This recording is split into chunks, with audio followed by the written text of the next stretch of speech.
আজ শুরু হচ্ছে আমাদের নতুন ট্রাভেল জার্নি অ্যামেলিয়া ট্যুরিজমের সাথে। নতুন জায়গা, নতুন অভিজ্ঞতা আর অনেক নতুন গল্প। আমাদের যাত্রা শুরু হলো শিয়ালদা রেলওয়ে স্টেশন থেকে। রাতের ট্রেন, জানলার বাইরে অন্ধকার আর মনে ভ্রমণের উত্তেজনা।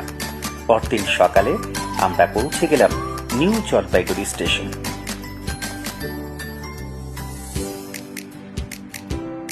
স্টেশন থেকে বেরিয়ে আমরা শিলিগুড়ির কাছে একটি হোটেলে ফ্রেশ হলাম, কারণ সামনে ছিল পাহাড়ের ডাক। শিলিগুড়িতে এসে আমাদের ট্রিপটা আরো বিশেষ হয়ে উঠল, কারণ এখানেই আমাদের সাথে যুক্ত হয়েছিল ছত্তিশগড় থেকে আসা প্রায় 70 জনের একটি স্টুডেন্ট গ্রুপ। এই পুরো যাত্রার আয়োজন করেছিল অ্যামেলিয়া ট্যুরিজম। আর শিলিগুড়ি থেকেই শুরু হলো আমাদের বড় ট্রাভেল ফ্যামিলির পথ চলা। রাস্তা যত এগোচ্ছে শহর তত হারিয়ে যাচ্ছে, আর প্রকৃতি ধীরে ধীরে সামনে খুলে যাচ্ছে। তো এখন বাজে হচ্ছে 7টা, আমরা এসে পৌঁছালাম সিলেরিগাঁও। আর এখানের গ্রামটা অসাধারণ, যেটা সকালে আপনাদেরকে দেখাবো। তার আগে হোমস্টেটা দেখায় যে আমরা কোথায় উঠেছি। নিস্তব্ধ পাহাড়, গাঢ় অন্ধকার আর এক অদ্ভুত শান্তি। মনে হচ্ছিল যেন শহরের সব ক্লান্তি এখানে এসে থেমে গেছে। তো আমরা এসেছি অ্যামেলিয়া ট্যুরিজমের সঙ্গে, আর ভীষণ ভালো এনাদের ব্যবস্থাপনা, সেটা আপনারা দেখতেই পাচ্ছেন। রুমগুলোও খুব সুন্দর।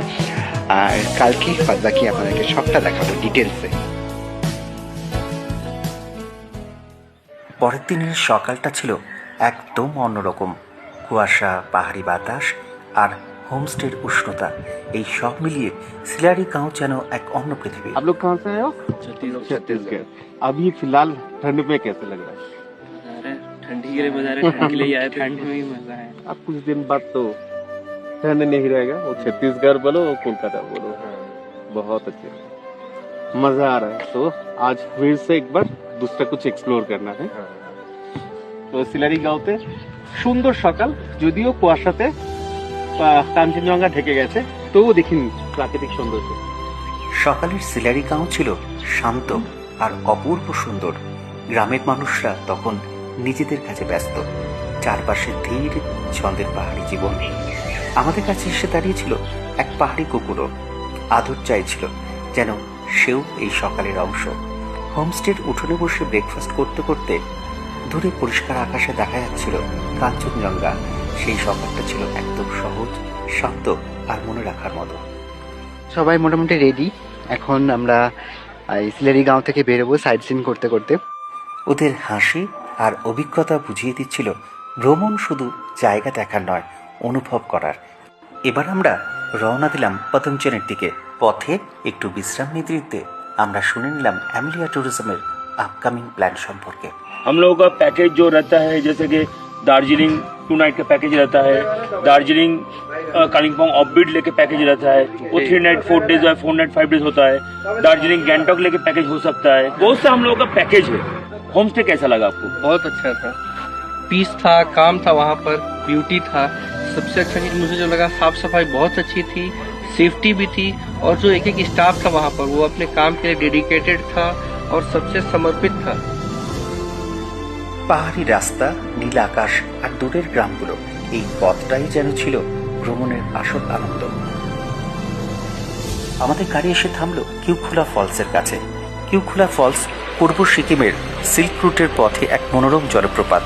কিউখোলা ওয়াটারফলস রংলি থেকে জুলুক যাওয়ার পথে পড়ে। সবুজে ঘেরা এই সুন্দর জলপ্রপাতের কাছে আমরা একটু থেমে প্রকৃতিকে উপভোগ করেছি। তো পিছনে যে গাছটি দেখছেন, এই গাছটি আমি আগেও দেখেছি, কিন্তু নাম জানি না। যদি আপনাদের কারো নাম জানা থাকে তাহলে কমেন্টে অবশ্যই জানাবেন। কিউখোলা ফলস থেকে রওনা দিয়ে আমরা পৌঁছে গেলাম পদমজেন। প্রায় 35 কিলোমিটারের এই পাহাড়ি পথটা ছিল অপূর্ব সুন্দর। সুন্দর হোমস্টে আর আরামদায়ক ঝাঁ চকচকে রুমগুলো দেখে মনে হচ্ছিল রাতটা এখানে দারুণ কাটবে। এই সুন্দর থাকার ব্যবস্থাটাও যত্ন নিয়ে আয়োজন করেছিল অ্যামেলিয়া ট্যুরিজম। স্ক্রিনে অ্যামেলিয়া ট্যুরিজমের নম্বর দেওয়া থাকলো, আপনারা চাইলে যোগাযোগ করতে পারেন।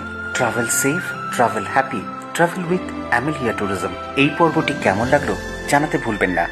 লাইক, কমেন্ট আর ভালো লাগলে অবশ্যই শেয়ার করবেন। খুব শীঘ্রই দেখা হবে পরবর্তী পর্বে। আবার বস্তু মানে নিজেকে খুঁজে নাও, ফাইন্ড ইয়োরসেলফ।